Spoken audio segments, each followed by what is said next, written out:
Hi കൂട്ടുകാരെ, സെലം ബ്ലോസിലേക്ക് സ്വാഗതം. ഇന്ന് എഗ്ഗ് വെച്ചിട്ട് റെസിപ്പി നോക്കാം. അതിനായിട്ട് ഞാൻ 4 മുട്ട ഇതുപോലെ എടുത്തിട്ടുണ്ട്. ഇതിനെ ഒന്ന് ഇനി കലക്കിയെടുക്കാം. ഇതിലേക്ക് ഇനി ഒരു ശകലം കുരുമുളക് പൊടി ഇട്ട് കൊടുക്കാം. കുരുമുളക് പൊടി കൂടുതൽ ഇട്ട് കൊടുക്കണമെന്നവർക്ക് കൂടുതൽ ഇട്ട് കൊടുക്കാം. ഞാൻ ഇപ്പോൾ ഒരു 1/4 ടീസ്പൂണാണ് ഇട്ട് കൊടുത്തത്. ഒരു ശകലം മുളക് പൊടി, അതേപോലെ കുറച്ച് മഞ്ഞൾ പൊടി. ഇതിനെ ഒന്ന്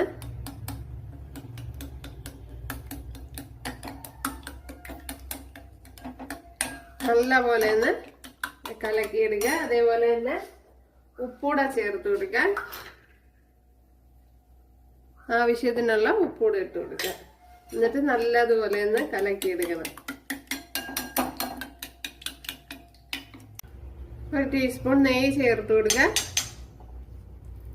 ഇപ്പോൾ നെയ്യൊക്കെ അവരവരാവശ്യത്തിന്, ഞാൻ ഇപ്പോൾ 1.5 ടേബിൾ സ്പൂണാണ് എടുത്തത്. ഓക്കെ, ഇതിലേക്ക് ചെറിയ പീസ് ഇഞ്ചി, ഒരു 7-8 അല്ലി വെളുത്തുള്ളി, ഒരു പച്ചമുളക്, ഇത്രയും ചേർത്ത് കൊടുക്കുക.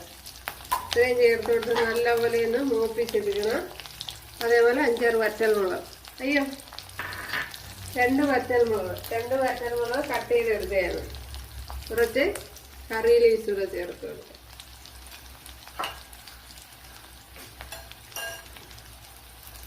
അതേപോലെ തന്നെ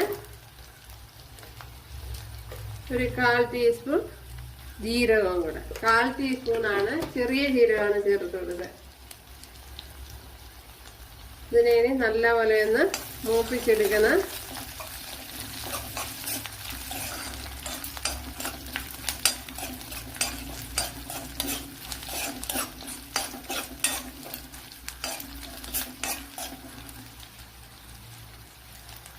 ഏകദേശം മൂത്തിട്ടുണ്ട്. ഇതിലേക്ക് ഒരു സവാള ഇതുപോലെ ചെറുതായിട്ടാണ് കട്ട് ചെയ്തെടുത്തിട്ടുള്ളത്. അതൊന്ന് ഇട്ട് കൊടുക്കാൻ. ഒരു മീഡിയം സൈസ് സവാളയാണ് എടുത്തിരിക്കുന്നത്. ഇതിന് പെട്ടെന്നൊന്ന് വാങ്ങേണ്ടി വരാൻ വേണ്ടി കുറച്ച് ഉപ്പ് ചേർത്ത് കൊടുക്കുക.